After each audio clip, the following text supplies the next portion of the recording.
நான் அவங்களுக்காக பர்சனலாக பிரச்சாரம்லாம் பண்ணியிருக்கேன். நான் ஆர்எஸ்எஸ்லேயும் நான் இருந்திருக்கேன் சின்ன வயசில். இந்து மக்கள் கட்சியில் உறுப்பினர், இந்து முன்னணியிலையும் உறுப்பினர், தாம்பராஸ்லேயும் உறுப்பினர், வேர்ல்டு பிராமின்ஸ் வெல்ஃபேர் அசோசியேஷன்லையும் உறுப்பினர், ஈஷா யோகாவுக்கு 2 வாட்டி 600 கிலோமீட்டர் குடுவாஞ்சேரியிலேருந்து வெள்ளியங்கிரி மலை அது அடிவாரம் வரைக்கும் போயிருக்கேன் நான். ஸோ நான் ரொம்ப நான் எம் ஹிந்து. உங்களுடைய இதில் சொல்லணுன்னா, அதாவது எதிர்கட்சி இதில் சொல்லணுன்னா, எதிராளிங்களோட வார்த்தையில் சொல்லணும்னா ஒரு Hindu terrorist or Hindu fundamentalist and I am a proud Hindu terrorist. ஒரு ஹிந்து தீவிரவாதியாக மாறினானா அவன் எல்லாத்தையும் திறந்த துறவியாக இமயமலையில் போய் அடிவாரத்தில் போய் தியானத்தில் உட்காருவான். அதுதான் என்னுடைய ஹிந்து மத தாய் மதத்தோட சிறப்பு. நீங்கள் கோட்ஸே ஆதரவாளரா? கோட்ஸேவை நான் ஆதரிக்க மாட்டேன். அவர் காந்தின்ற ஒரு பசுவை கொன்னாரு. அதை தாண்டி அவன் என்ன பண்ணியிருப்பான்னா, நிஜமான ஒரு ஹிந்துவாக இருந்திருந்தானா அந்த காலத்தில் தனியாக திராவிடஸ்தான் கேட்ட ஈவே ராமசாமி நாயக்கரை போட்டு தள்ளியிருக்கணும்.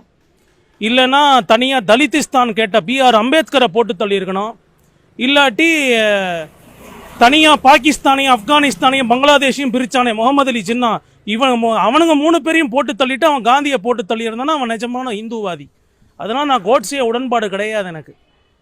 உங்களுக்கு சொல்கிறது நான் புரியுறதா? அதான் என்னுடைய கருத்து. இப்போ 200 வார்டு சென்னையில் இருக்குது, ஆனால் ஒரு இடம் தான் பிஜேபி ஜெயிச்சிருக்கிறாங்க. அது ஏன்னா பிஜேபியை பிராமின் ஜனதா பார்ட்டின்னு பார்க்குறாங்க, பார்ப்பனிய இதுன்னு பார்க்குறாங்க. கடைசியில் உமா ஆனந்த் ஒருத்தவங்க தான் பார்ப்பனர்கள். அவங்களுக்கு பிரச்சாரம் பண்ண நான் ஒருத்தன் தான் பார்ப்பான், வேற எவனுமே பார்ப்பான் கிடையாது. எல்லா வர்ணத்தாரும் எல்லா ஜாதியினரும் உமானந்துக்கு பிரச்சாரம் பண்ணாங்க. நான் கைபர் கலவாயிலிருந்து என் பாட்டை முப்பாட்டம் வந்திருந்தான்னா மீதி பேர்லாம் சவுதி அரேபியாவிலேருந்து ஆப்பிரிக்கா கண்டத்திலேருந்து வந்தவனுங்க. புரியறதா சொல்றது? நாம் தமிழர் சீமானை பொறுத்த வரைக்கும் எல்லாருமே வந்தேறீங்க.